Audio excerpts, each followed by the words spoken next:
हुई थी 26 जुलाई सन 65 की।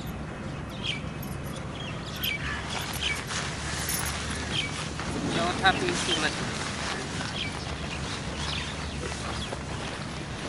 बात चल रही थी। सच्चा बाबा हमको पढ़ाते हैं तो ये पाठशाला हुई ना। बुढ़ियाएँ, कुब्जाएँ, अहिल्याएँ सब बरसा पाती हैं। बूढ़ी भी है, अहिल्याएँ भी है। क्या? एक तो बूढ़ी है, उनकी इंद्रियाँ उतनी काम नहीं करती है। कितने हजार साल बूढ़ी हैं? 5000 साल बूढ़ी। ऐसे ज़्यादातर तो इस ज्ञान में बुढ़ियाँ चल रही हैं ना। तो बोला बुढ़ियाएँ हैं, कुब्जाएँ हैं। कुब्जा किसे कहते हैं? इसकी रीढ़ की हड्डी टूटी हुई होती है। रीढ़ की हड्डी बैकबोन किसकी टूटी हुई होती है? ज्ञान में बैकबोन किसे कहा जाता है? बैकबोन माना? अरे बाप दादा ही तो हमारा बैकबोन है। और किसी की बैकबोन टूट जाए, बैकबोन बाप दादा सहारा न दे तो क्या कहेंगे उसे? कुब जाए। अहिल्याएं क्या ले आए? अहि माने सर्प और ले आए माने ले आए। माना जिनका पति ज्ञान में चलता नहीं है, विषय विकार छोड़ता नहीं है, भक्ति भावना में अभिभूत होकर के उस पति को भी उठा के ले आती है। तो बोला अहिल्याएं ये जो भी आती है सब बाबा से वर्षा पाई लेती है। तो ये नॉलेज कितनी सहज है कि बुढ़ियाएं भी समझ लेती हैं, अहिल्याएं भी समझ लेती हैं, कुब्जाएं भी समझ लेती हैं। और बिल्कुल नई नॉलेज है। दुनिया में जितनी नॉलेज पढ़ाई जाती है, जितने ज्ञान दिए जाते हैं वो सब पुराने पुराने, और बाप जो कुछ आते हैं वो सब नया सुनाते हैं। बल गीता है परंतु उसमें कृष्ण भगवान वाच रंग लिख दिए। क्यों? कृष्ण तो है साकार और भगवान तो निराकार को कहा जाता है, क्योंकि आत्मा स्वयं निराकार है। तो आत्माओं का बाप भी निराकार है। जो साकार मनुष्य शरीरधारी है वो तो जन्म मरण के चक्र में आते हैं, और जन्म मरण के चक्र में आने वाले अनेक जन्मों की हिस्ट्री बता ही नहीं सकते। गीता में तो भगवान ने कहा है, हे अर्जुन तू अपने जन्मों को नहीं जानता, मैं आकर के तेरे को बताता हूँ।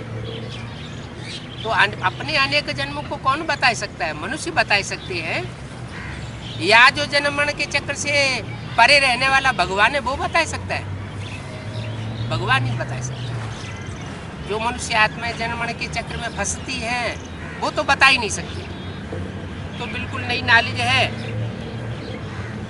उस गीता में तो कृष्ण भगवान वाच लिख दिया है, कृष्ण तो साकार देवता है और भगवान तो निराकार को कहा जाता है। यहाँ तो शिव भगवान वाच बताते हैं सब भक्तों का एक भगवान ही होता है। बहुत भगवान तो नहीं हो सकते। भगवान एक होगा या अनेक होंगे? सबका सदगति दाता एक है, तो और सबको वर्षा देने वाला एक ही है। सतयुग में है ही जीवन मुक्ति का वर्षा। बाकी जो मूल वतन में रहते हैं उनको वर्षा मिलता है मुक्ति का। कुछ आत्माएं मूल वतन में लंबे समय तक रहती हैं। जो लंबे समय तक मूल वतन में रहती है वो सिर्फ मुक्ति का वर्षा पाती है। जीवन में रहते दुख दर्दों से मुक्ति का वर्षा नहीं पाती। तो कितना समझाते रहते हैं फिर भी नंबरवार बुद्धि में बैठता है। मूल बात है ही सारी पवित्रता पर। बुद्धि में नॉलेज बैठती है नहीं बैठती है, उसका मूल आधार क्या है? प्योरिटी। जितनी जितनी मनुष्य आत्माओं ने पूर्व जन्मों में पवित्रता को धारण किया होगा, उतना उतना उनकी बुद्धि में नॉलेज ईश्वर की बैठेगी। स्वर्ग का मालिक बनना है तो यहाँ पवित्र जरूर बनना है। क्यों? क्योंकि अगर पवित्रता को धारण नहीं करेंगे तो ज्ञान बुद्धि में ठहरेगा नहीं। सोने के बर्तन में शरीर का दूध ठहरता है, तो पवित्र जरूर बनना पड़े। पतित जा ही नहीं सकता। पतित पावन बाप ही आए करके पावन बनाते हैं। अब बाप कहते हैं ये मुत पलिती न बनो, इससे तुम्हारी बुरी हालत हो गई है और तुम्हारी आयु ही छोटी हो गई। जहाँ भारतवासियों के आए सतयुग त्रेता में 200 से ऊपर 200 वर्ष के अंदर अंदर होती थी। 150 वर्ष सतयुग में औसत आयु थी, वो अब घट कर के कलयुग के अंत में 30 वर्ष रह गई।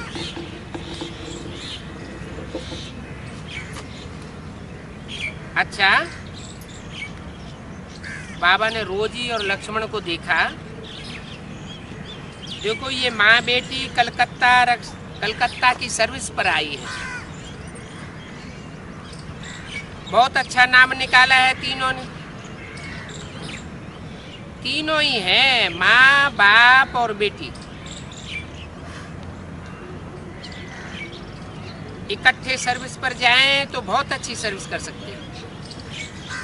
तीनों ही सर्विस पर निकले हुए हैं, ये वंडर है। कितने भाग्यशाली हैं। बाप कहते हैं मैं तीनों को सेंटर पर चक्कर लगवाऊंगा। घर तो है ही और बच्चे भी सर्विस पर हैं, फिर क्यों नहीं ईश्वरीय सर्विस में लग जाएं। ऐसे बच्चों को मोस्ट लकी चिल्ड्रंस कहा जाता है। इनको जो परिवार से फ्री हो और परिवार से फ्री होकर के ईश्वरीय सेवा में लग जाए। तीनों ही बच्चे मोस्ट लकी है। ये ईश्वरीय परिवार बाहर जाते हैं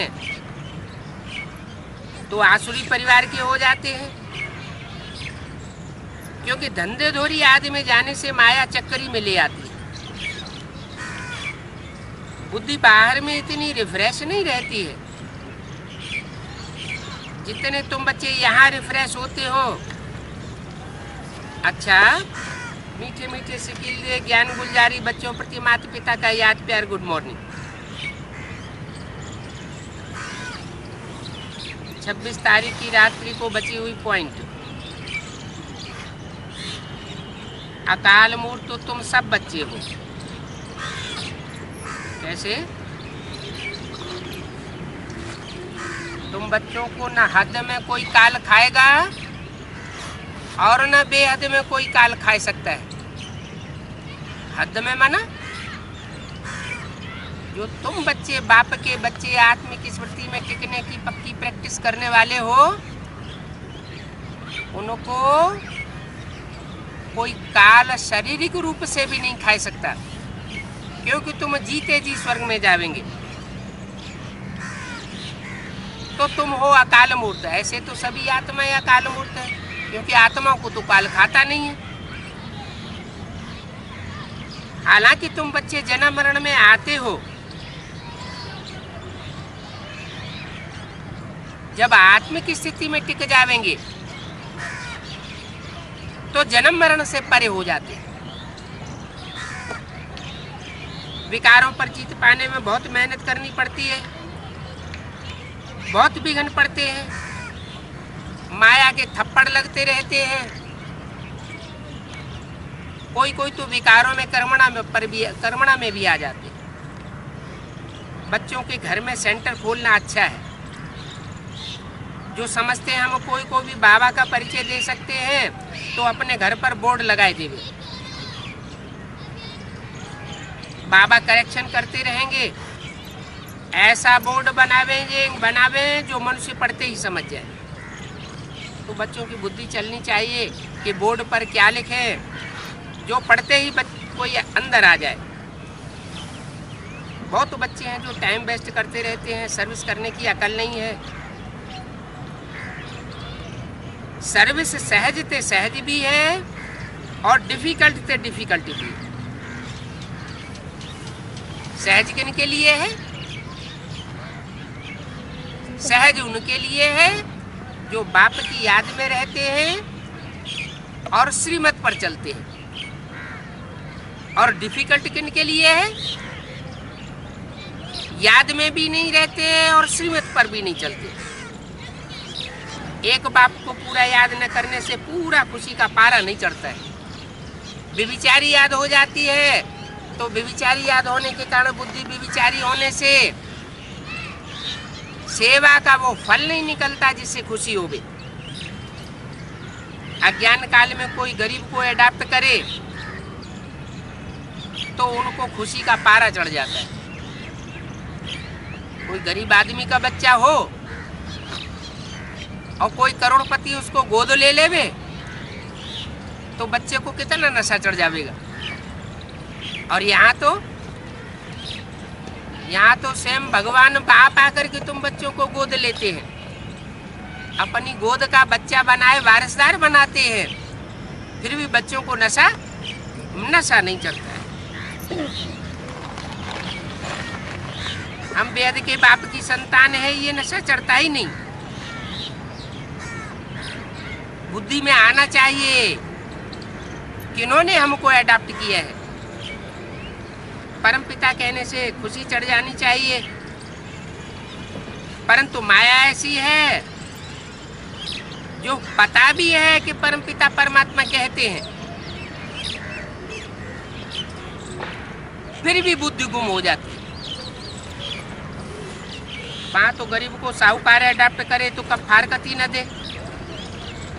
यहाँ तो बच्चे निश्चय भी करते हैं, स्वर्ग का वर्षा मिलता भी है, अनुभव भी करते हैं खुशी का, फिर छोड़ देते हैं।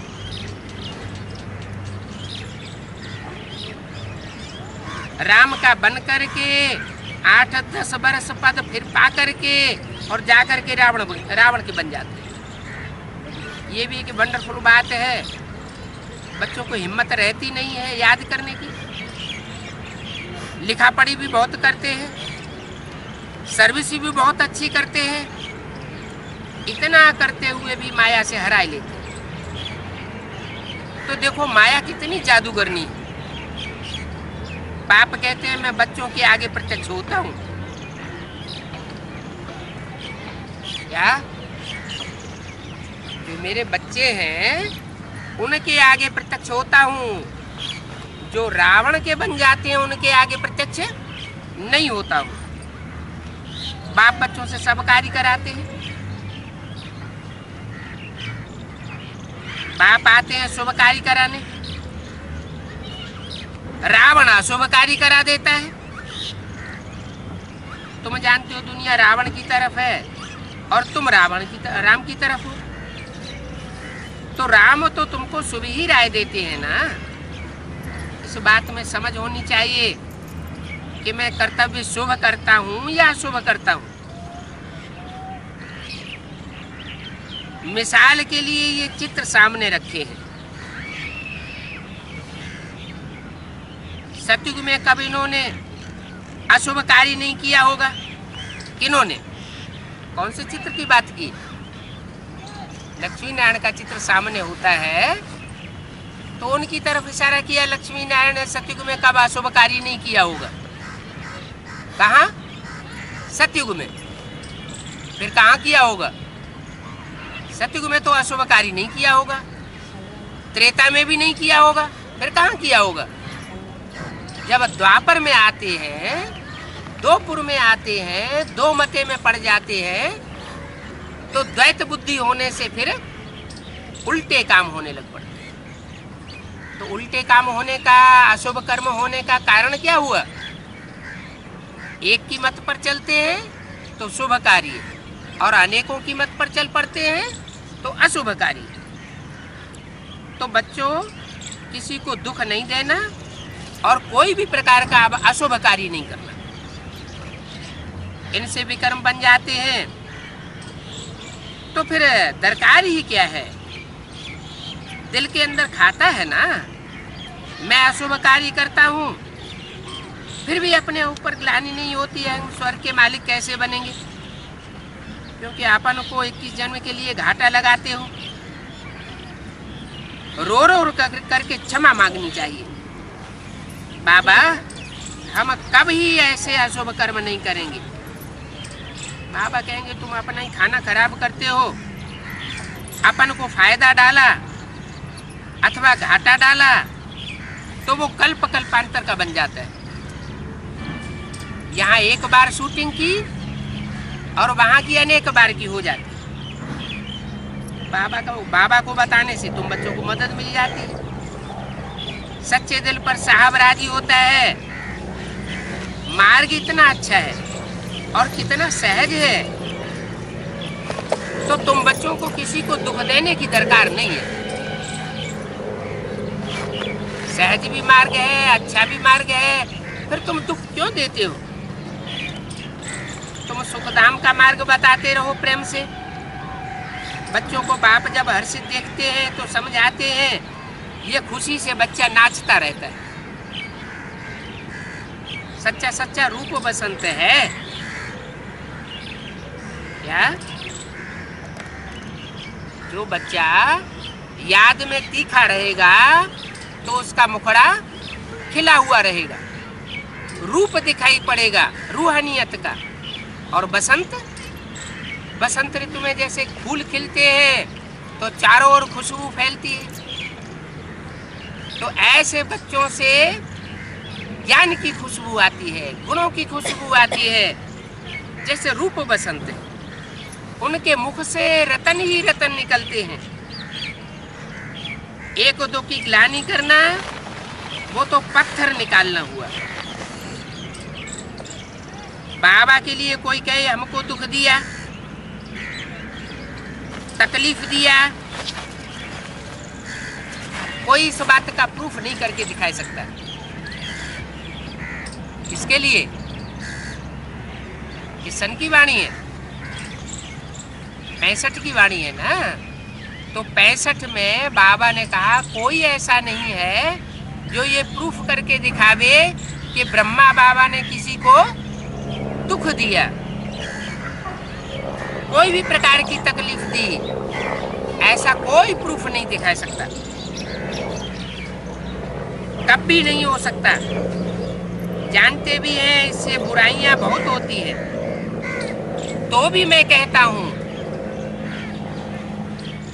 ये बच्चा बहुत अच्छा है। उस बच्चे को मुरली में समझाए देता हूं। बाबा समझते हैं, बदला लेने में देरी नहीं करते हैं और ही डिसर्विस करेंगे। तो कोई को ऐसा चांस क्यों देवें जो उल्टी सुल्टी बात बतलाए, किसी का अकल्याण कर दे। इसलिए बाबा हमेशा मीठा ही बोलते हैं। जैसे कर्म करता हूं तुम भी करते रहो। कोई गुस्सा करे तुम शांति में रहो, है? कोई गुस्सा करे तो शांत में रहें, कोई मारे पीटे तो शांत में रहें। माताएं तो पिटाई पिटते पिटते बहुत परेशान हो रही है। कहाँ तक शांति में रहें? और क्यों शांति में रहें? है? कारण क्या? बाबा इतना बोलते हैं तो कोई तो बात होगी, है? क्यों शांति में रहे? क्योंकि पूर्व जन्म में माताएं भी तो पुरुष बनी थी कि नहीं बनी होगी? एक जन्म में पुरुष, एक जन्म में स्त्री बनना पड़ता है। अंतमते सो गते तो होती है ना। स्त्री जब चोला छोड़ती है तो पुरुष की याद में चोला छोड़ती है, तो पुरुष का जन्म लेना पड़ता है। और पुरुष जब चोला छोड़ता है तो स्त्री की याद में चोला छोड़ता है, तो उसको स्त्री का जन्म लेना पड़ता है।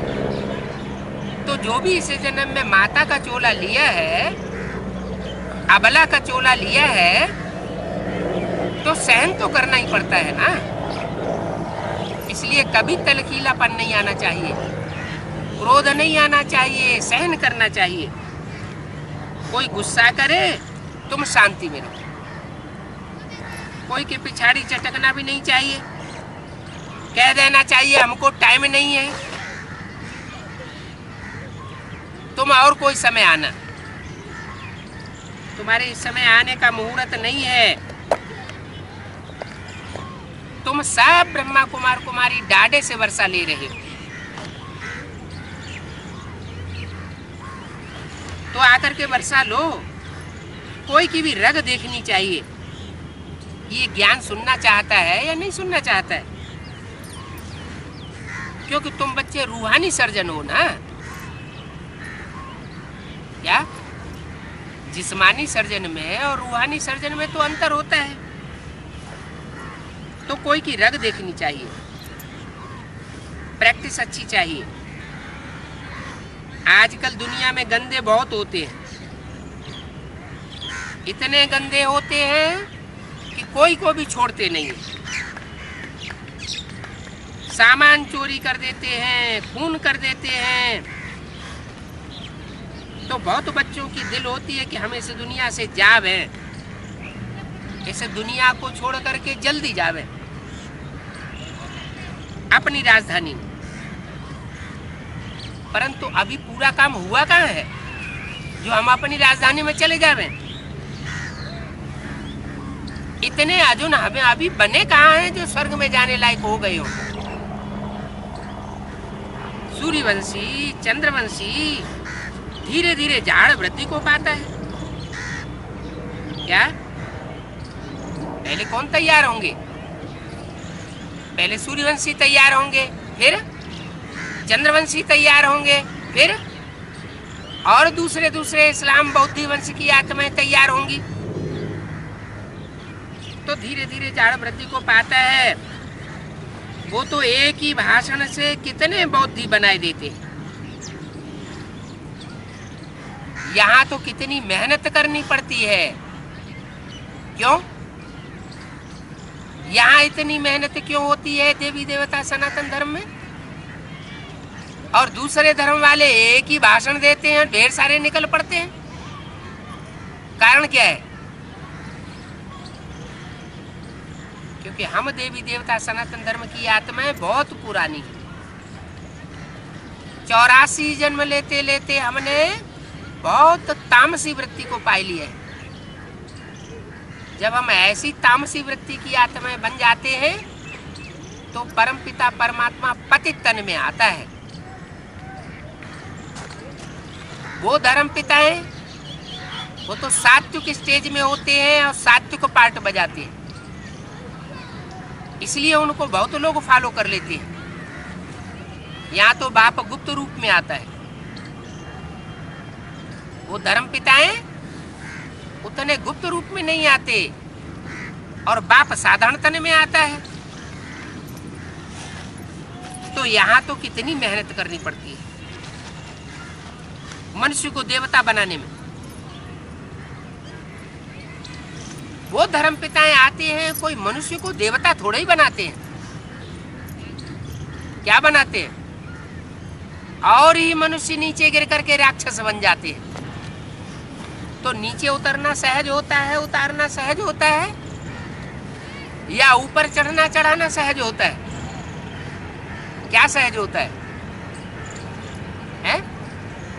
ऊपर चढ़ना कठिन होता है, ऊपर दूसरे को चढ़ाना कठिन होता है, और नीचे उतरने में कोई तकलीफ नहीं होती।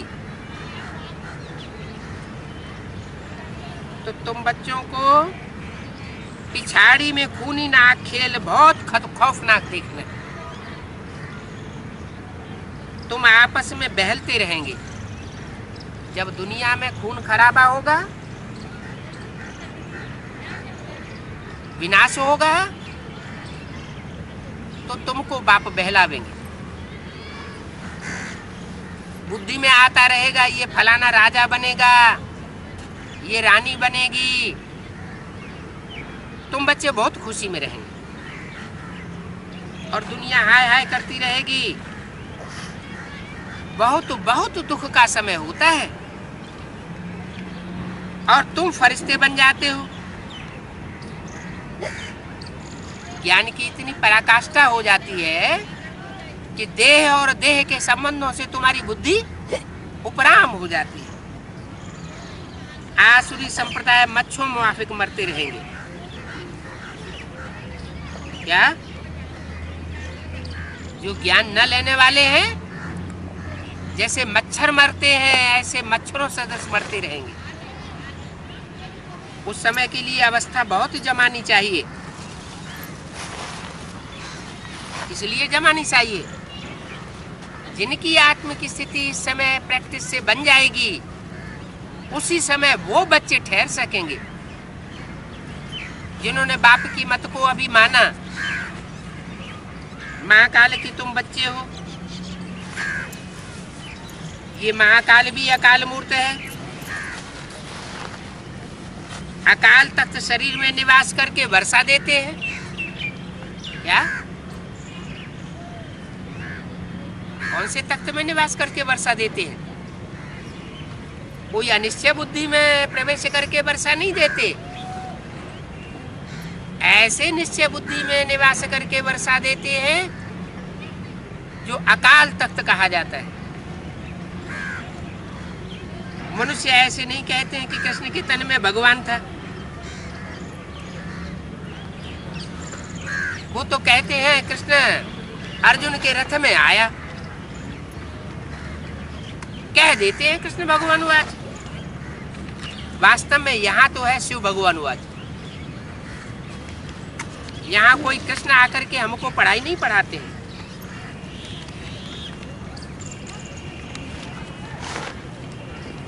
वो तो सुख का सागर है, परमपिता परमात्मा है। कोई तो कह देते हैं दोनों एक ही है। कृष्ण भी वही एक है और निराकार भगवान भी एक ही है। वो एक ही भगवान अनेक रूप धारण करके लीला करते हैं। मानो भक्तों की दृष्टि में राम भी एक ही है, कृष्ण भी एक ही है और वो निराकार शिव एक ही है।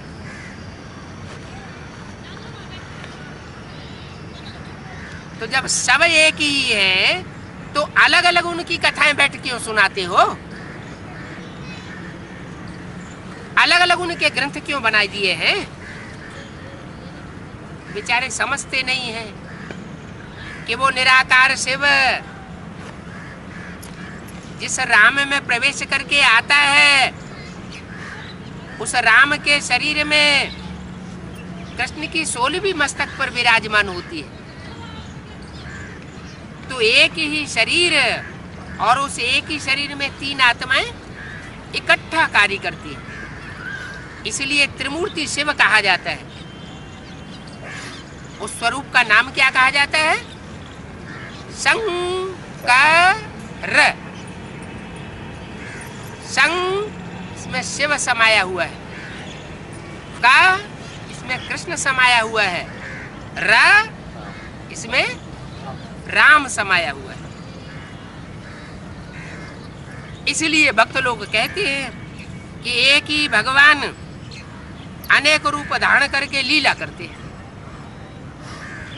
अब उनको कितना भी माथा मारो, सीधा सीधा समझा के कितना भी माथा मारो, उनकी बुद्धि में बैठने वाला नहीं है। वो तो फिर भी कहेंगे ईश्वर सर्वव्यापी है।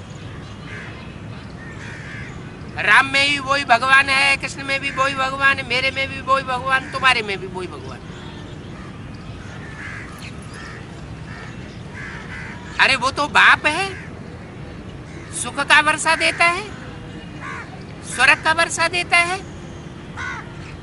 नरक का वर्षा थोड़ी देता है। जब बाप है वर्षा देता है तो सर्वव्यापी कैसे होगा? उनसे वर्षा तुम बच्चों को मिलना है, अभी मिला नहीं है। ये बात उनकी बुद्धि में ठहरेगी जो ब्राह्मण बनने वाला होगा।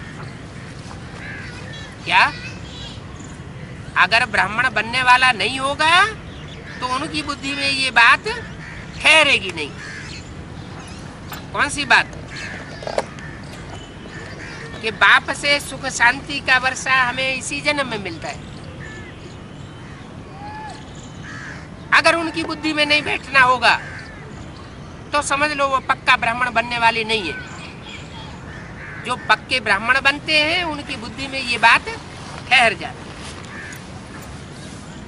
अभी सैंपलिंग लग रहा है, गवर्नमेंट भी पौधों की सैंपलिंग लगाती है ना,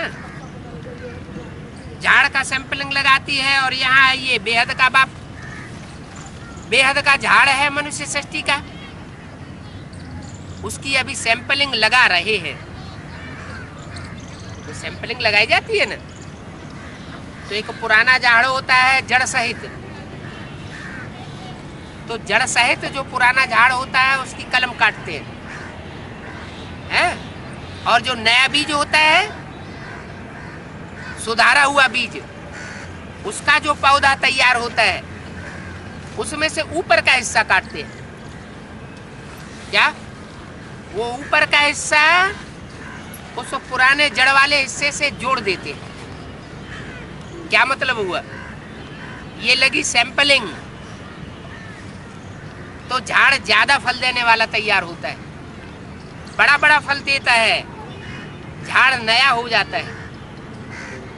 यहाँ जड़ वाला हिस्सा कौन सा है?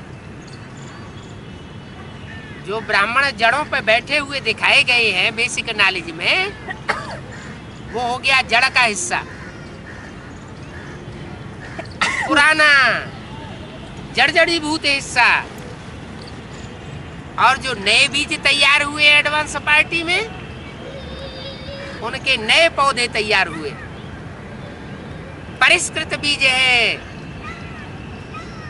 ज्ञान जल से उनको सींचा गया है, तैयार किए गए हैं। याद की अग्नि में उनको शोधा गया है। ऐसे बीजों से जो पौधे तैयार हो रहे हैं, उन पौधों की कलम काट करके उस पौधे में लगाई जाती है, पुराने झाड़ में।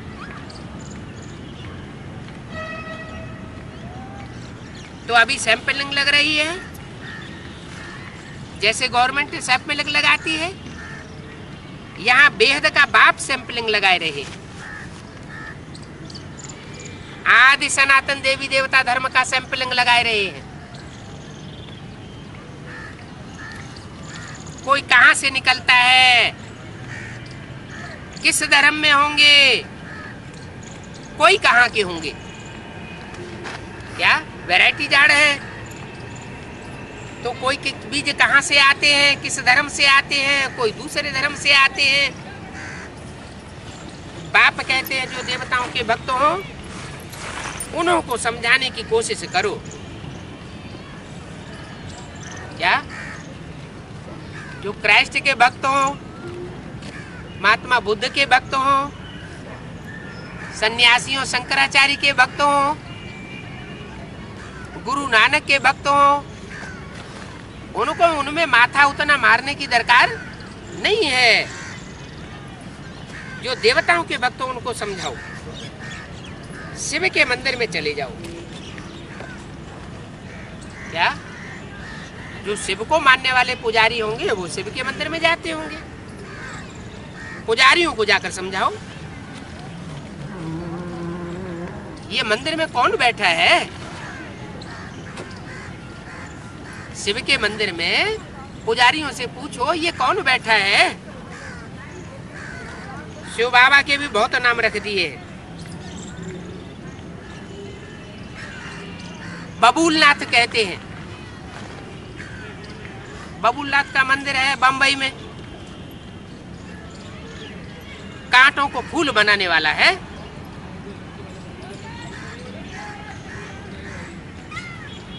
बंबई में यादगार क्यों बनी हुई है? बबूलनाथ, बड़े बड़े बबूल के कांटे हैं।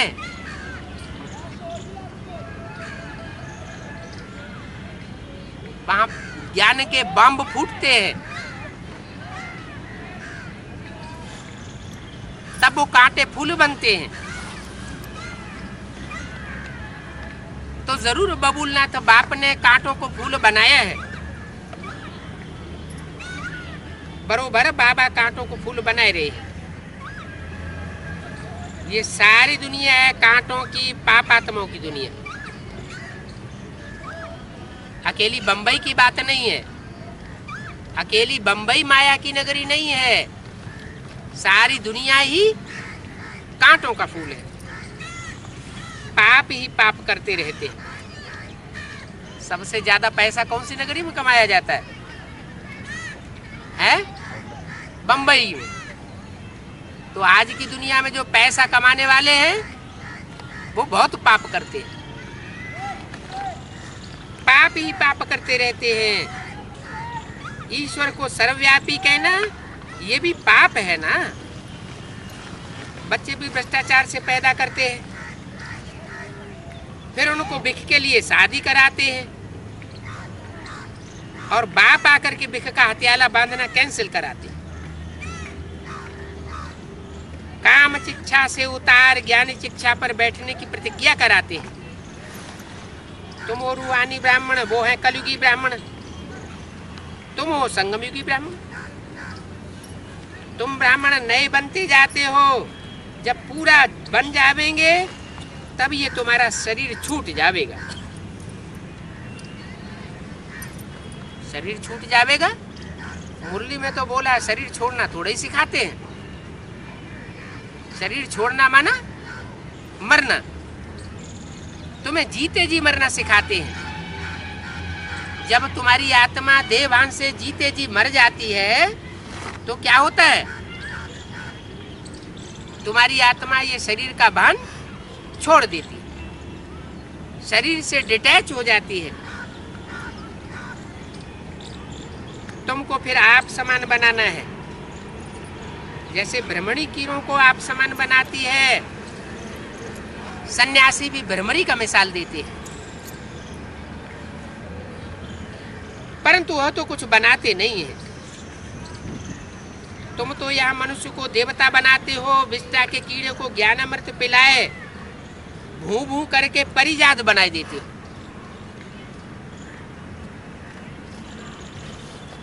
माताएं जानती हैं ये विष्टा के कीड़े कौन हैं। उन विष्टा के कीड़ों को लगातार भू भू ज्ञान की करते रहने से उनकी बुद्धि एक दिन पलट जाती है। पाप आकर पापात्मा से पुण्यात्मा स्वर्ग का मालिक बनाए देते हैं।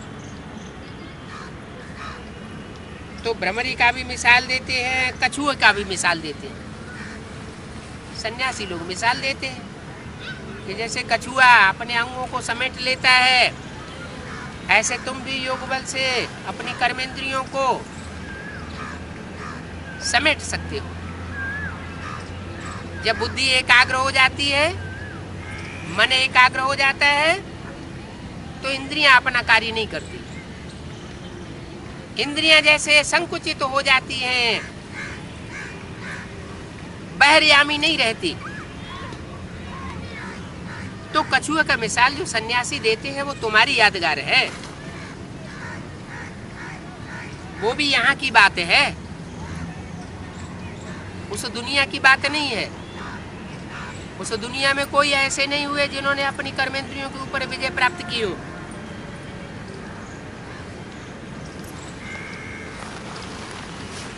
इन आर्गन से कर्म करते हो और कर्म करते हुए भी बुद्धि से ऊपर आम रहते हो। कोई काम नहीं है तो अपने को सागर के समान विशाल बनाओ।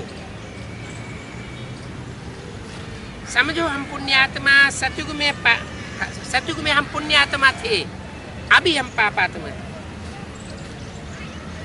वो तो है ही साइलेंस वर्ल्ड, निर्वाण धाम। वहां आत्माएं हम शांति में रहती है। आत्माएं आर्गन्स के द्वारा उच्चारण करती है, बोलती है ओम शांति, मैं आत्मा शांत स्वरूप हूँ। सतो प्रधान आत्माभिमानी बनना है क्या? आत्माभिमानी भी 4 तरह के होते हैं। सतो सामान्य आत्माभिमानी, सतो प्रधान, सतो सामान्य, रजो और तमो। देह अभिमानी भी 4 प्रकार के होते हैं। सतो प्रधान देह अभिमानी, सतो सामान्य देह अभिमानी, रजो प्रधान देह अभिमानी, तमो प्रधान देह अभिमानी। विकारी भी 4 प्रकार के होते हैं। सतो प्रधान विकारी, जो सतो प्रधान विकारी होते हैं उनके मिलन की इच्छा दृष्टि मात्र से, देखने मात्र से ही पूरी हो जाती है, शांत हो जाती है। तमो प्रधान विकारी होते हैं, उन्हें इंद्रियों का भोग नहीं मिलता तो दूसरे की हत्या भी कर देते हैं। तो विकारी भी अनेक प्रकार के हैं, देह अभिमानी भी अनेक प्रकार के हैं, आत्माभिमानी भी इसी तरह 4 प्रकार के। इस समय सब तमो प्रधान है। इस दुनिया में कोई सतो प्रधान आत्मा नहीं है। आत्मा बोलती है हम पापात्मा हैं, अंदर से समझते हैं सब क्या हम तमो प्रधान पापात्मा हैं। बाहर से भले कोई न कहे। अब ये पाप कौन कराते हैं? पापात्मा कौन बनाते हैं? जब पाप करते हैं तो बाद में अंदर से बहुत पश्चाताप भी होता है, अंदर ही अंदर रोते भी है। तो ये रुलाने वाला कौन है? नाम रख दिया शास्त्र में रावण। उसका अर्थ बताते हैं रावयते लोकान इति रावण। जो लोगों को रुलाता है वो रावण है। उसको 10 शीश दे देते हैं। वास्तव में है 5 विकार स्त्री के अंदर और 5 विकार पुरुष के अंदर। काम क्रोध लोभ मोह अहंकार। पुरुष के अंदर जो 5 विकार है और एक स्त्री के अंदर जो 5 विकार है, वो दोनों मिलकर के रावण का रूप बनता है। उसको कहते हैं माया रावण। वास्तव में शांति तो आत्मा का स्वधर्म है। स्वधर्म माना आत्मा का अपना धर्म है। स्टार की याद में आत्मा अगर 5 मिनट भी स्थिर हो जाए, कहते हैं ना भ्रकुटी के मध्य चमकता है जब सितारा। शास्त्रों में भी बताया भ्रुवोर मध्य प्राणम आवेश सम्यक। भ्रुकुटी के बीच में आत्मा का स्मरण करना चाहिए। तो ऐसी जो प्रैक्टिस करते हैं आत्मिक स्वरूप में टिकने की, उनको तो शांति मिलती है। विकारियों को शांति नहीं मिल सकती। काम क्रोध विकार जितने भोगते जाओ उतने ज्यादा और बढ़ते जाते हैं, आत्मा अशांत होती जाती है। तो तुम बच्चे चलते फिरते अशांत में रह सकते हो। अशरीरी हो बैठ जाओ, प्रैक्टिस करो। यह अभ्यास तुम बच्चों को सिखाया जाता है। यहाँ तो बाप भी कहते हैं ओम शांति। क्या? आ ऊ मा।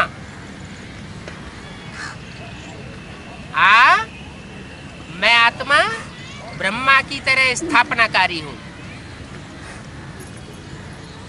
नई दुनिया की स्थापना करना ब्रह्मा के रूप में मुझे आत्मा का कार्य है। आ ब्रह्मा, ऊ आ ऊ मा, ऊ विष्णु और माँ माने महेश।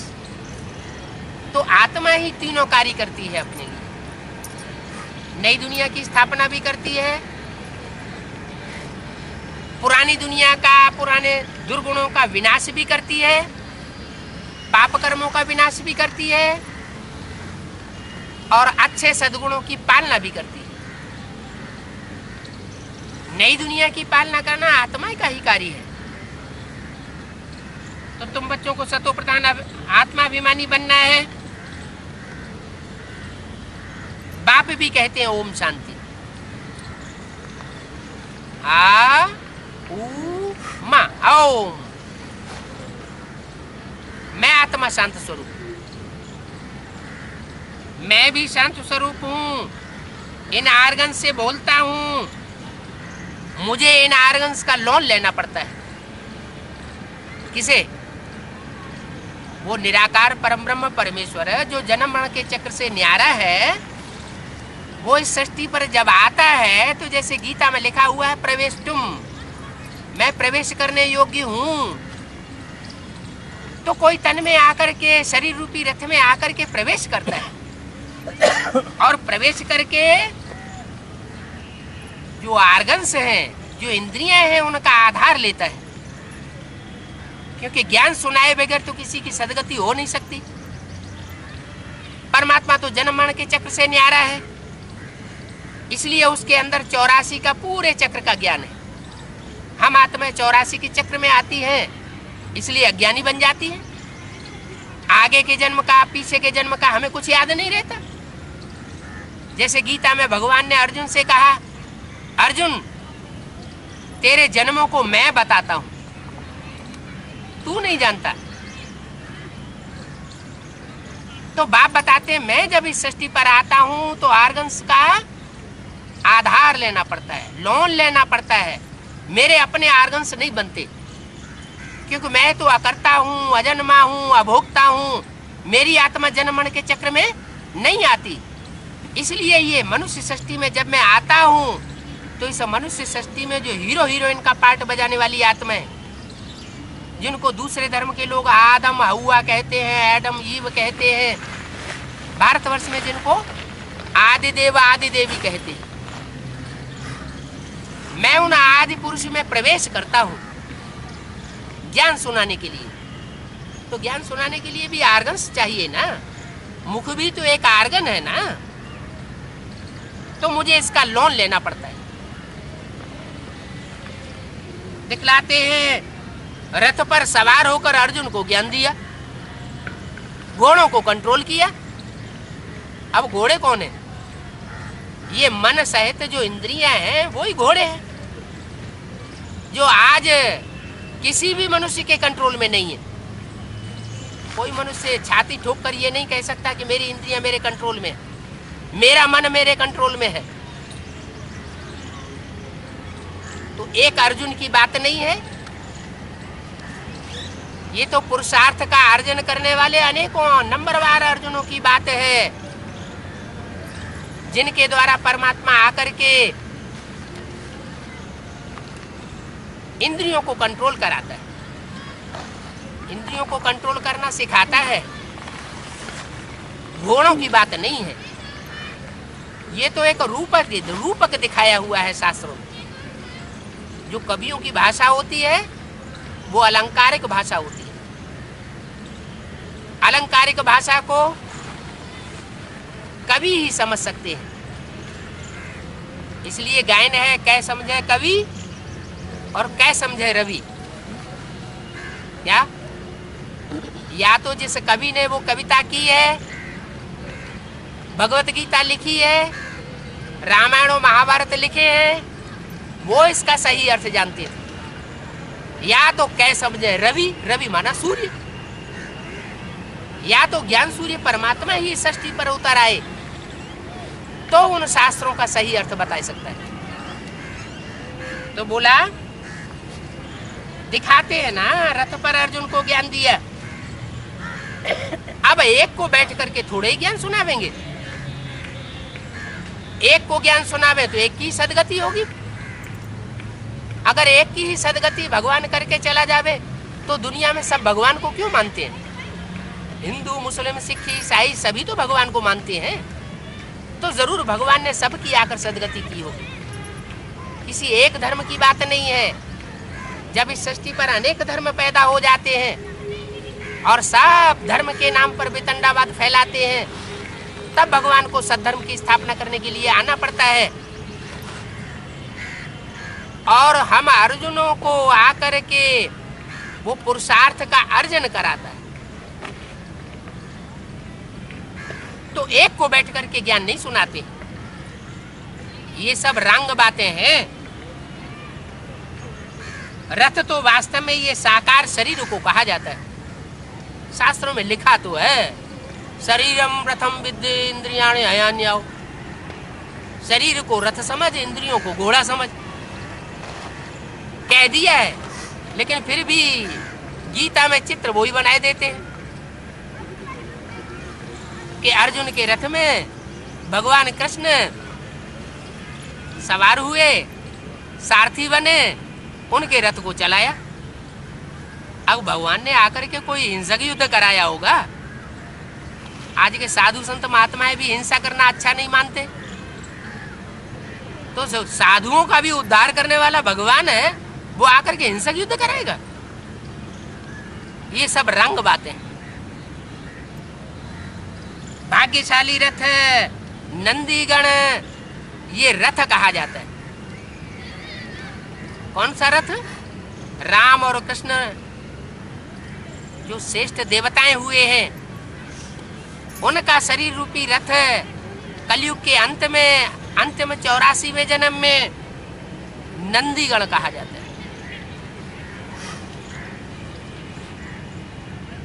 है तो मनुष्य, परंतु मंदिरों में फिर बैल को रख दिया है। क्या शिव के मंदिरों में, शिव के नजदीक कौन रखा जाता है? बैल रखा जाता है। बैल क्यों रखा जाता है? उन्हें और कोई सवारी नहीं मिली। अरे शिवलिंग है वो निराकार की यादगार, जिसको हाथ पांव नाक आंख कान नहीं है।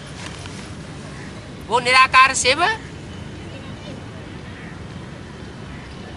जो कलयुग के अंत में, अंतिम जन्म में आकर के जानवर बुद्धि जैसे बन जाते हैं, उनमें प्रवेश करके उनको मनुष्य से देवता बनाता है। जैसे आज का मनुष्य है, जानवर होता है, अपने आवेग को रोक नहीं पाता। जानवर आवेग को रोकता है क्या? वो मनन चिंतन मंथन करता है कि ऐसे टाइम पर ये काम करना चाहिए या नहीं करना चाहिए। तो जैसे जानवर होता है, ऐसे जानवर मिसल मनुष्य बन जाते हैं। जब ऐसे मनुष्यों की हालत हो जाती है, तो भगवान उनके तन में प्रवेश करके उनको आकर के ज्ञान सुनाते हैं। तो इस कारण मंदिरों में बैल रखा हुआ है, जिसको नंदी गण कहते हैं। माना एक बैल की बात नहीं, गण माना समूह, कम से कम 2 बैल हैं। ऐसे तो रुद्रमाला भी यादगार बनी हुई है। जो रुद्रमाला में रुद्राक्ष के मणके बने होते हैं, उनमें मुख बने होते हैं। एक एक रुद्राक्ष में 14 मुख भी होते हैं। जो श्रेष्ठ रुद्राक्ष है वो माना जाता है एक मुख का। भगवान जिसमें प्रवेश करते हैं वो एक मुख का रुद्राक्ष विरल मिलता है। वो रामकृष्ण की ही श्रेष्ठ आत्माएं हैं, जिनमें वो एक मुख वाला प्रवेश करता है और सच्चा ज्ञान देता है। जो अनेकों मुख से बात करेगा वो बात सच्ची होगी। कहते हैं ना, दुमुहा है, माना 2 मुंह से बातें करता है। आज कुछ कहेगा, कल कुछ कहेगा। जैसे शास्त्रों में दिखाई दिया है, सन्मुख 6 मुख वाला एक देवता दिखाई दिया। अब जो शास्त्रों में बातें दिखाई गई हैं प्रतीकात्मक अलंकारिक, उनको समझने की, उनको व्याख्या करने की मनुष्य गुरुओं की तो ताकत है नहीं। भगवान ही आकर के उनका सच्चा अर्थ बताता है कि मैं जिस तन में प्रवेश करता हूं उसके द्वारा एक मुख की भाषा बोलता हूं। कुछ रुद्रमाला के मणके ऐसे भी हैं जिनमें अनेक आत्माओं का प्रवेश होता है। वो अनेक आत्माओं के प्रवेशता की निशानी है, अनेक मुख रुद्राक्ष के मणके में दिखाए जाते हैं। तो बोला मंदिरों में बैल को रख दिया है, तो ये बैल शिव के आगे क्यों रखता है, क्यों रखा है? ये बात समझती नहीं है। कहते हैं शंकर की सवारी बैल पर थी। क्या? शंकर की सवारी बैल पर थी और शंकर में शिव की सवारी होती है, तो शिव शंकर को मिला के एक कर देते हैं। जो तीन देवताएं सबसे श्रेष्ठ माने जाते हैं, ब्रह्मा विष्णु शंकर, उन त्रिदेवों में शिव शंकर को मिला के एक कर दिया है। शिव ब्रह्मा को मिला के एक नहीं कर दिया है, शिव विष्णु को मिला के एक नहीं कर दिया है, शिव शंकर को मिला के एक कर दिया है। कारण क्या है? कि वो शिव निराकार जिस शंकर महादेव में प्रवेश करता है वो पहले महादेव नहीं होता है। वो भी हमारी तुम्हारी तरह साधारण नर होता है, जिस नर को गीता ज्ञान सुना करके परमात्मा नारायण बनाता है। इसलिए नाम भी रख देते हैं शंकर नारायण, दोनों नाम मिलके इकट्ठे कर दिए। माना जो शंकर है वही नारायण है। उसी को राम कहा जाता है। राम अर्थात रमण कराने वाला। ईश्वरीय याद में जो रमण करता है और कराता है उसका नाम ना राम रख दिया है। तो राम कहो, नारायण कहो, शंकर कहो, वास्तव में एक ही स्वरूप के तीन नाम। जब परमात्मा बाप आते हैं तो वही जो सतयुग में नारायण था 16 कला संपूर्ण होता था, कलयुग के अंत में आकर के साधारण नर बन जाता है। इसलिए गीता में लिखा हुआ है, मुझे साधारण तन में आए हुए मनुष्य को, भगवान को साधारण मनुष्य भगवान के रूप में देख करके, साधारण नर के रूप में देख करके मूढ़मती लोग मेरे को पहचान नहीं पाते। न पहचानने के कारण फिर तिरस्कार करते हैं। जैनी ग्रंथों में भगवान महावीर का कितना तिरस्कार दिखाया है। उनकी हिस्ट्री उठा के देखो, कितना तिरस्कार किया है, पत्थर मारते थे। है उसी एक की यादगार। इस कलयुग की दुनिया को पलट करके सतयुग बनाना ये महान वीरता का काम है। तो काम के आधार पर शास्त्रों में नाम रखे हुए हैं, चाहे महावीर नाम हो, चाहे शंकर नाम हो। दुनिया में अशांति फैलती है कलयुग के अंत में, तो जो सम करोति, संसार में शांति स्थापन कर देता है। काहे से? हर हर बम बम, जो एटमिक एनर्जी छुड़वा करके शांति में सारी दुनिया को स्थापित कर देता है, उसका नाम शंकर पड़ता है। जब तक इस दुनिया का विनाश नहीं हुआ है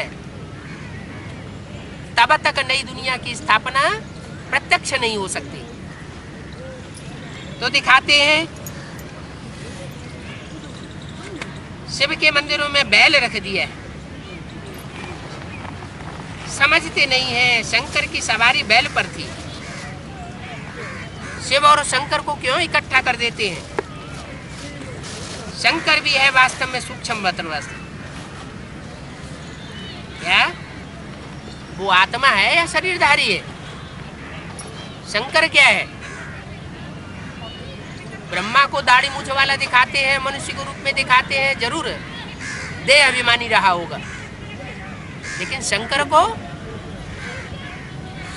को आकारी देवता के रूप में भी दिखाते हैं। उसको दिखाते हैं फरिश्ता रूप। जैसे और धर्म पिताएं हैं, इब्राहिम, बुद्ध, क्राइस्ट, गुरु नानक, इनके सबके चेहरों को ध्यान से देखो तो चेहरे से उनका फरिश्तापन झलकता है। ऐसे ही शंकर की भी स्वरूप फरिश्ता ही दिखाया जाता है चित्रों में। चित्र वास्तव में चरित्र की यादगार है। कौन सा चरित्र? फरिश्ता माना ही जिसका फर्श की दुनिया वालों से कोई रिश्ता नहीं, देह और देह के संबंधों को भुलाने का ज्ञान देने वाला है। जो गीता का आखिरी श्लोक है, नष्टो मोहा स्मृति लब्धा। तो शंकर भी सूक्ष्म वतनवासी देवता दिखाया जाता है, फरिश्ता दिखाया जाता है। वो बैल पर कैसे सवारी करेगा? तो ये बात समझने की है। अच्छा, ओम शांति।